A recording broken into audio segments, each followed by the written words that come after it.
কিছুদিন আগে এই চুড়ির শেলদানিটা আমি আপনাদের সাথে শেয়ার করেছিলাম, সবাই অনেক পছন্দ করেছিলেন।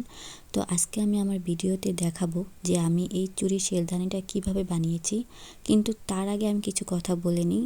এই আইডিয়াটা আমি পেয়েছি একটা আপুর থেকে, আপুর ভিডিও থেকে, যে আপু আর্ট অ্যান্ড ক্রাফট নিয়ে কাজ করে, নাম হচ্ছে তিশা।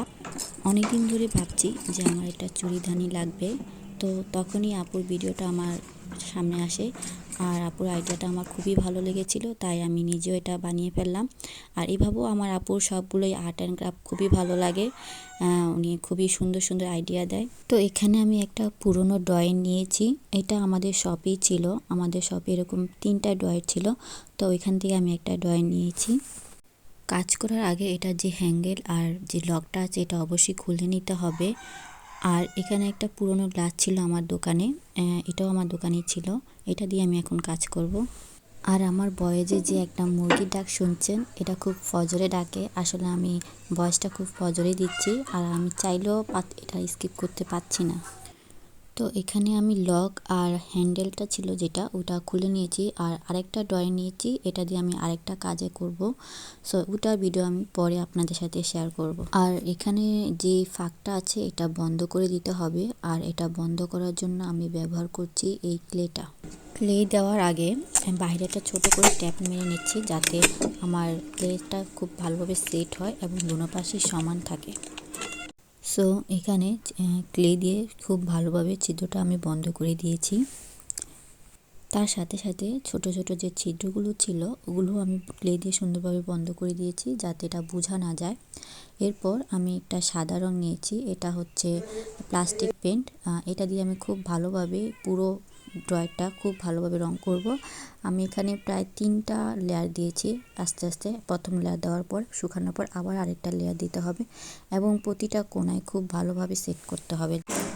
এখানে লাইট সেট করার জন্য আমি ড্রয়ারের 4 কোণায় 4টি তারকারা লাগিয়ে নিচ্ছি, যেন লাইটটা খুব সুন্দরভাবে বসে থাকে। দেন এগুলো নিয়ে আমি চলে গেলাম একটা কাঠ ফার্নিচারের দোকানে। এখানে আমি আঙ্কেলদের খুব ভালোভাবে বুঝিয়ে দিয়েছিলাম যে কিভাবে কি সেট করতে হবে, তো আঙ্কেলটা আমাকে সব কিছু ওইভাবে খুব সুন্দরভাবে সেট করে দিয়েছিল। আর এই সব কিছু করতে আমার থেকে ওনারা নিয়েছিল প্রায় 250 টাকা। তো সব কিছু সেট করে এটা আমি বাসায় নিয়ে এসেছি। আর এটা ছিল একটা পর্দার স্ট্যান্ড, ওটাও ওনারা আমাকে সুন্দর করে কেটে এটা মাপ অনুযায়ী কেটে দিয়েছিল। তো ওগুলো বসিয়ে দেখছিলাম যে সব কিছু ঠিকঠাক আছে কি না।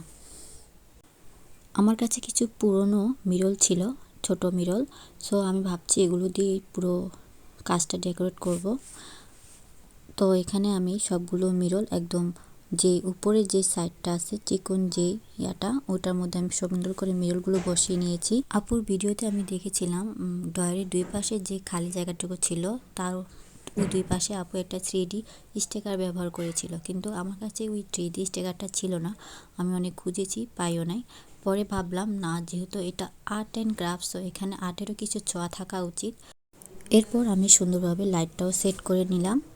আর দেন ইজ ফাইনাল লুক। ওকে, আল্লাহ হাফেজ।